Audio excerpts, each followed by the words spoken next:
Olá, minha irmã, eu sou Padre Marcelo, da Diocese de Taubaté. Hoje é dia 5 de fevereiro de 2024. Vamos lembrar o que nós ouvimos ontem na missa, quando celebramos o quinto domingo do tempo comum. No Evangelho, disse que Jesus seguia os seus caminhos por várias aldeias, curando muitas pessoas de doenças, libertando-as também dos espíritos maus. E de modo específico, relata-se a cura da sogra de Pedro, que uma vez liberta daquele mal, pôs-se a servir. A missa, ela é a atualização do mistério salvífico de Jesus, que por nós morreu e ressuscitou. Vamos então meditar sobre a missa como sacrifício e como este sacrifício de Jesus está vinculado ao sacrifício que o mundo experimenta. Bora refletir.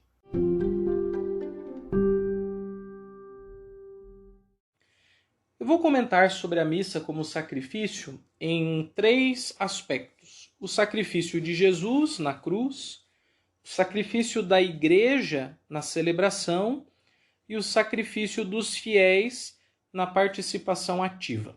Vamos lá. Primeiramente, é preciso entender que a missa ela tem 2 grandes facetas vinculadas ao mistério da vida de Jesus, ao mistério pascal de Jesus, propriamente dito, que é a sua morte e a sua ressurreição. Enquanto memória viva da sua morte, a missa ela é o sacrifício de Jesus que se atualiza.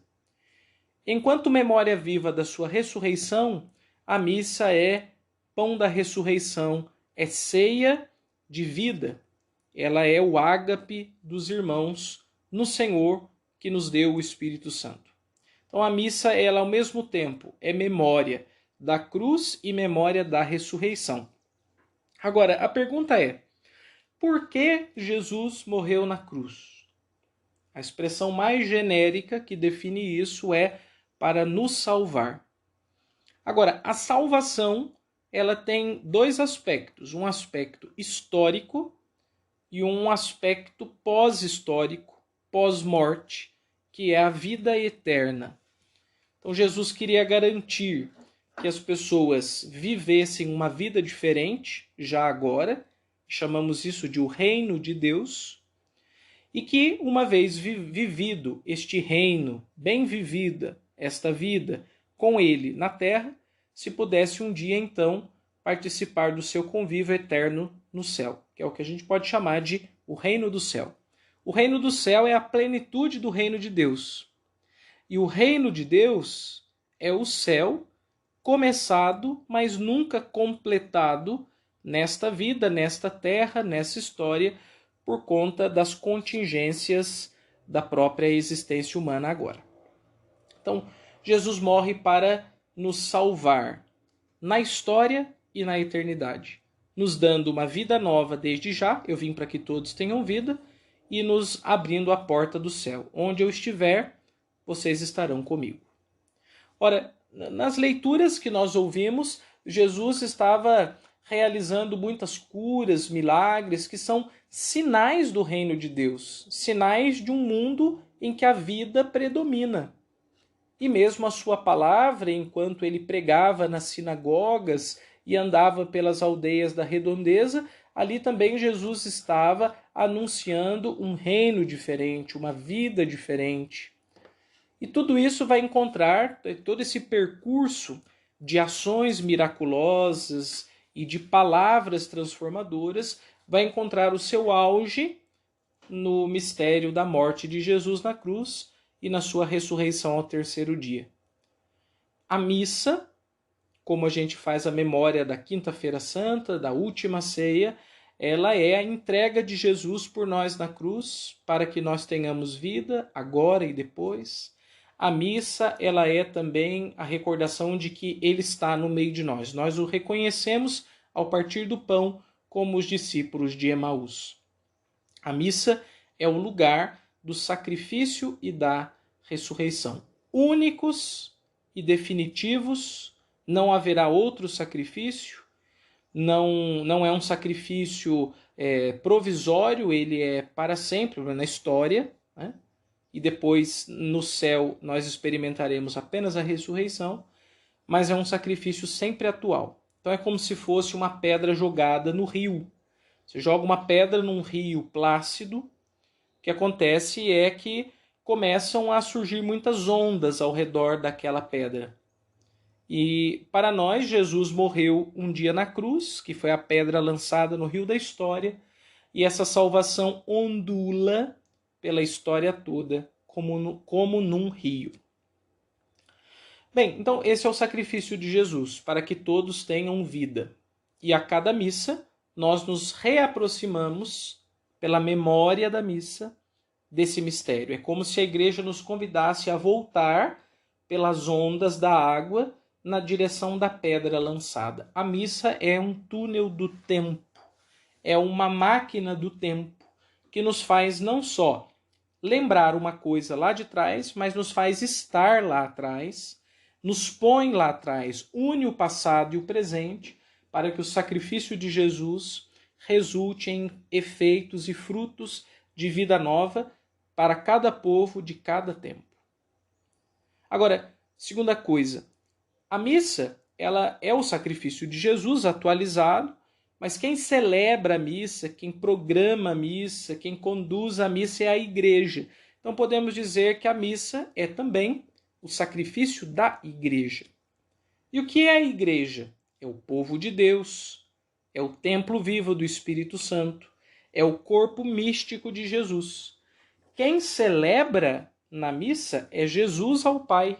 É a interpretação teológica mais profunda e com impactos muito místicos, né, espirituais. Quem está celebrando quando nós estamos celebrando é Jesus. Ele está rezando em nós. Ele está se oferecendo ao Pai através das nossas preces, porque Jesus é a cabeça da igreja e nós somos o corpo.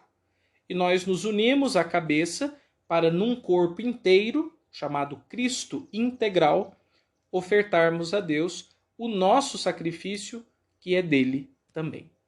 E o sacrifício dele, que é nosso. Então há um jogo do sacrifício do Senhor com a sua igreja. A igreja faz o que na celebração? Ela presentifica a salvação. Como eu disse, a salvação é uma só. O sacrifício de Jesus já foi feito, mas ele precisa ser presente na vida das pessoas. E a cada missa, ele se faz presente para nós. E por isso a igreja marca a missa, faz a celebração e convoca os fiéis, para que todos participem da abundância de graças que foi a morte e a ressurreição de Jesus. Agora, uma coisa que é fundamental entender, né? A missa, ela é a oração das orações. E ela é fundamentalmente a oração da igreja reunida. O que isso significa? Que ela não é um ato privado. Ninguém vai à missa para rezar só por si, ou para aproveitar a ocasião e para fazer preces pelos seus queridos, entes queridos, amigos, numa atmosfera favorável. A missa não é um ato coletivo de devoções privadas. Ela é um ato coletivo de uma devoção coletiva. Inclusive, a missa tem uma intenção coletiva, qual seja, que todos sejam salvos. Claro, na prática pastoral, a igreja convida a colocar uma intenção a cada missa. Por exemplo, o padre fala, hoje vamos rezar pelas vocações, hoje vamos rezar pela conversão dos pecadores, vamos rezar hoje pelos casais, e assim vai. Mas a intenção maior de uma missa é a intenção de Jesus na cruz, que é a salvação do mundo todo. O que significa que uma celebração, ela nunca gera frutos só para quem está ali rezando, mas ela é o epicentro de um terremoto. Ela é o núcleo de uma energia vital, estou usando aqui energia como metáfora, né? De uma energia salvífica que chega ao mundo todo. Uma missa derrama graças pelo mundo todo. Porque ela é sempre pelo mundo todo. Ela tem a intenção de Jesus. É isso que eu quero dizer. Então isso cobra de nós uma atenção para que não façamos da missa um momento privativo, porque a missa é pública, pública na sua intenção, pública na sua função. Ela é para todos, mesmo que eu reze por uma intenção particular, mas os efeitos da missa, o propósito da missa nunca é só aquela particularidade, porque Jesus derrama graças sobre o mundo inteiro. E aqui eu chego, concretamente, no nosso modo de fiéis, de participarmos deste sacrifício de Jesus e da Igreja, de modo a colhermos frutos para a nossa salvação e do mundo inteiro. Primeira coisa, vou dar 2 conselhos. Primeiro, nunca numa missa rezar apenas pelas próprias intenções. Sempre rezar também nas intenções de outras pessoas. Alguns exemplos. Às vezes alguém pede para mim, olha, reza por mim, pela minha saúde. Reza pela minha família. Ou reza pelo meu filho que está longe. Então, naquele momento da missa, você reza por aqueles que pediram as suas orações. Segundo exemplo, todos os meses o Papa Francisco coloca uma intenção dele, intenção do Papa. Geralmente o apostolado da oração, aquele movimento de oração da igreja antigo, ele convida a rezar pelas intenções do Papa. Por exemplo, o Papa está rezando pela guerra da Rússia e da Ucrânia, pelo fim da guerra. Então nós vamos colocar também esta intenção, unindo-nos ao nosso pastor. É uma segunda forma de fazer a oração pelos outros. Uma terceira forma é colocar uma certa categoria de pessoas na nossa oração, mesmo sem conhecer uma pessoa específica. Por exemplo, vamos rezar pelos doentes. Não preciso rezar por um doente específico, mas eu gostaria de pedir a Deus nessa missa por todos os doentes. Deus vai saber distribuir a graça para os doentes. O importante é rezar por algum grupo. Que não seja só os meus amigos, o meu filho, o meu trabalho. Uma missa não é só para mim, é entender que a missa também é para os outros. E que eu, como irmão dos outros no batismo, tenho o dever de rezar por eles. Ou ainda dizer assim, vou oferecer essa missa por algum sacerdote, algum padre que está vivendo um momento de crise na sua vida. Eu nem preciso dizer o nome do padre, eu nem preciso conhecer um padre que está passando por isso, mas Deus sabe quem está passando. E eu coloco essa intenção e Deus vai direcionar essa prece, os frutos dessa prece para alguém. Então, primeira indicação, gente, para a gente participar do sacrifício vivo de Jesus na missa, é não só rezar por nós, porque a missa não é só para nós, é para todos. Segunda indicação é, aí sim, unir os nossos sacrifícios, nossas lutas, trabalhos, dificuldades, ao sacrifício de Jesus. Então é fazer da missa o lugar da nossa união mais profunda com Jesus, não só nas intenções, mas na nossa vida real, concreta. Então, por exemplo, há 3 momentos ali litúrgicos em que, na minha intenção, eu posso unir o meu sacrifício a Jesus. Primeiro é na hora do ofertório, quando o padre levanta o pão e o vinho enquanto nós estamos cantando. O padre faz uma oração em que ele diz que o pão é fruto da terra e do trabalho humano. E que o vinho é também fruto da terra e do trabalho humano.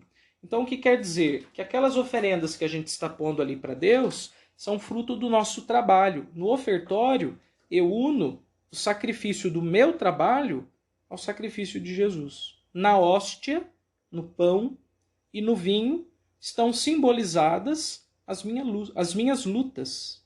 O meu trabalho se faz pão e vinho na hora do ofertório. É um momento para eu me unir ao sacrifício de Jesus. Ou na hora da consagração, quando o padre eleva o corpo de Jesus, não mais só pão, e o sangue de Jesus, não mais só vinho, lembrando a elevação de Jesus na cruz e também para que o povo veja que ali está a presença real do Senhor. Então, naquele momento eu posso colocar em Jesus, na minha intenção, na minha oração, as minhas cruzes, as dificuldades que tenho passado, os sofrimentos que eu tenho enfrentado, as dores, minhas doenças. Eu coloco a minha cruz na cruz de Jesus. Que cruz sem Jesus é só cruz, mas cruz com Jesus é ressurreição. E por fim, um outro momento que também a gente pode fazer isso é no Por Cristo. Porque na hora do Por Cristo, o padre oferece a Deus Pai o corpo e o sangue de Jesus. Porque na hora da consagração, nós apresentamos o corpo e o sangue para o povo. Na hora do ofertório, nós apresentamos para Deus o pão e o vinho que iriam se tornar o corpo e o sangue. Mas agora, no Por Cristo, nós dizemos: a vós, Deus Pai Todo-Poderoso, toda a honra e toda a glória. Então é um ofertório, é um segundo ofertório da missa, em que a gente oferta agora Jesus ao Pai. É como Jesus se entregando na cruz e dizendo: Pai, em tuas mãos entrego o meu espírito. É um outro momento em que eu posso unir o meu sacrifício ao sacrifício de Jesus.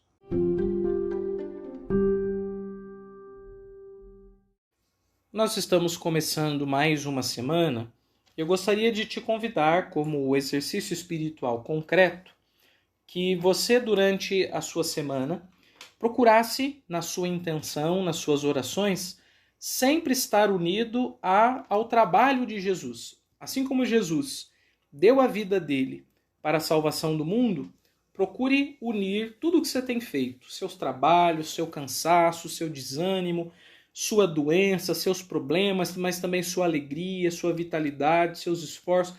Una tudo a Jesus. Ofereça tudo para ele como seu sacrifício de louvor. Faça da sua vida cotidiana a sua missa. E quando você participar de uma missa, una a sua vida cotidiana à vida de Jesus. Ou seja, transforme o seu sacrifício da semana no pão e no vinho ofertados lá no altar, unindo assim o sacrifício salvífico do Senhor ao seu. Será salvação para você e para o mundo inteiro. Te desejo uma excelente semana e até a próxima com mais um Ontem na Missa. Até logo, pessoal!